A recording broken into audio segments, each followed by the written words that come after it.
12லேருந்து 3 வரைக்கும் 12லேருந்து 3 மணி வரைக்கும். கொஞ்சம் பேர் வந்து சாப்பிடுவாங்க.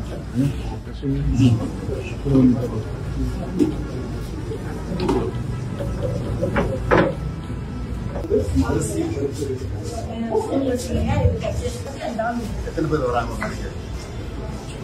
ஒரு நாளைக்கு காலையில ஒரு 150 பேர் சொல்றாங்க. காலையில 5 மணிக்கு 1 மணி வரைக்கும் நாங்க அழைச்சிட்டு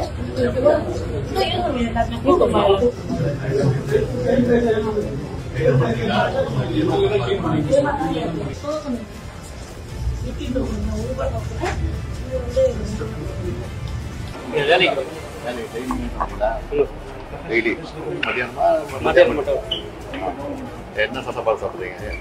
லெமன் சாதம், தயிர் சாதம். சாப்பாடு நல்லா இருக்கா? எவ்வளோ ரூபா கொடுக்குறீங்க? 5 ரூபாய்.